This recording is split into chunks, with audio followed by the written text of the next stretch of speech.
Isipin ninyo, Mr. Chair, do you know the average honorarium that a barangay captain receives per month?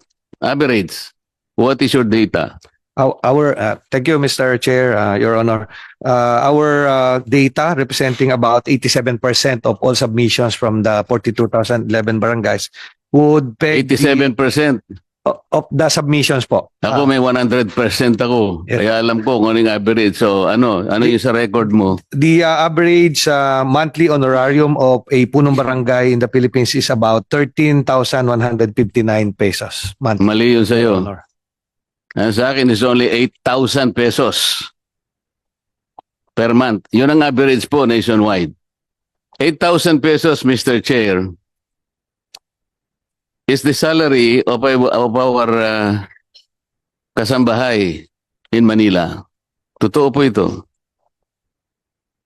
So parang kasambahay na lamang po. Ang responsibility ng barangay captain, Mr. Chair, 24/7. Tama? Overwork, underpaid, sabi nila. They're the first responder. Siya lang frontliner. All national governments, palaging inilalatag sa barangay. Ninakaw yung kalabaw ni si barangay. Nagawa yung kapitbahay si barangay. Nawala yung pusa ni ganito si barangay. Pero, 8,000 pesos is the national average ng honorarium. Paanong, kaya po hindi talaga, kung talagang binabalak nyo na ayusin natin, yung barangay ang unahin natin. Alam mo, Mr. Chair, ang balak ko pa nga rito, ewan ko kung ganito rin ang iniisip ninyo. Palagay nyo na lang ang population natin ngayon, 115 million Filipinos. Budgetan natin ang barangay conforme sa dami ng population niya. Kung halimbawa isang barangay, 5,000 ang kanyang residents, 1,000 ang isang head. So halimbawa, 115 million population, 115 lang yun. Pwede natin i-distribute, Mr. Chair, per head. Makikita mo ngayon yung equitable distribution ng budget. Kung sino yung pinakamaraming tao, mas marami siyang maliban, mapuwera na yung Ignata kasi, siyempre, iba naman kasi yung configuration ng nata ninyo eh. Kailangan po nating bigyan ng pagkakataon yung mga maliliit na barangay, lalo na po yung mga barangay na nasa 4th class, 5th class, and even 6th class municipalities. Wala po silang insurance.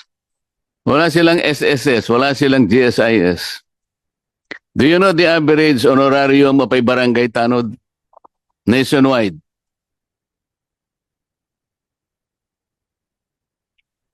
Oo, dapat kabisado niya yan. Ako, kabisado ko eh. Based on our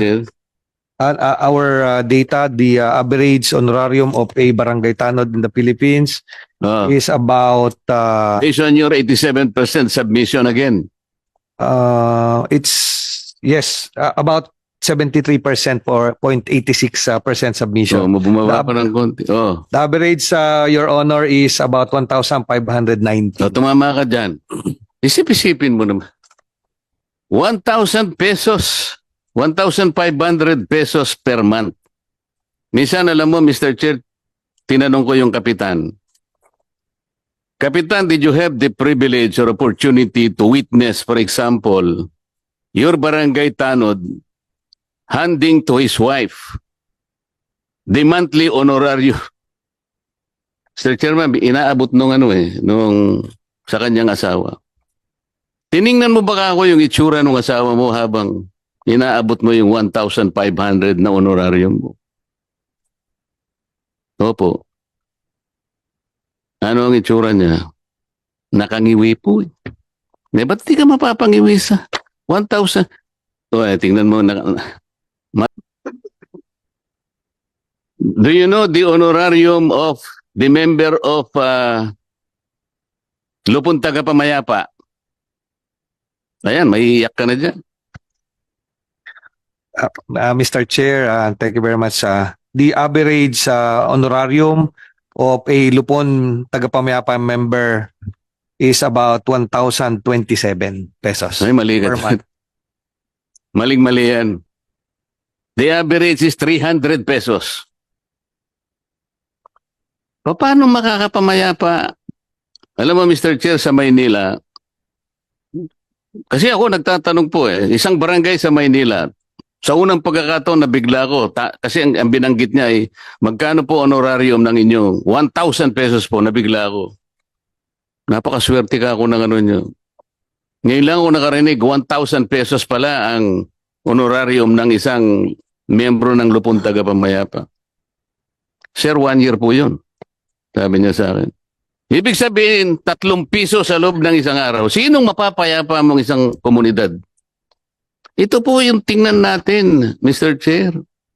Minomonitor nyo nga, kaya medyo nagsisintimiento ng chairman natin.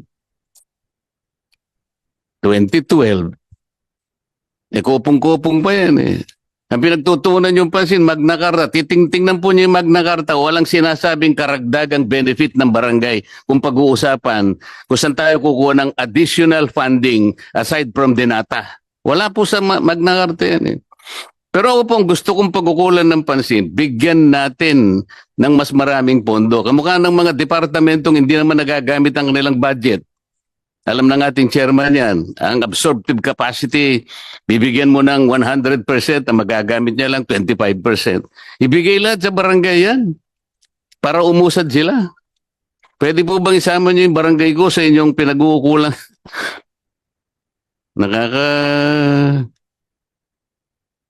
Nakakasama ng loob, Mr. Chen. Hindi man lang nabigyan ng pansin yung napakaganda ng aking, yung aking bill ma'am? Angela po. Assistant Director Yes, sir. Maria Angela, ano yung apelyido ma'am? Sir. Sa isa na po kayo, mas medyo malabo na po yung Yes, mata ko. sir. Di Yes, bale, sir. kabisado po kayong lahat ni Chairman. Patatawag po kayong lahat. Yes, sir. We will consider po. We will Anyway, include. given the manifestation of Senator Marcoleta we are including his bill, Senate Bill number 65 in the agenda of this hearing this morning.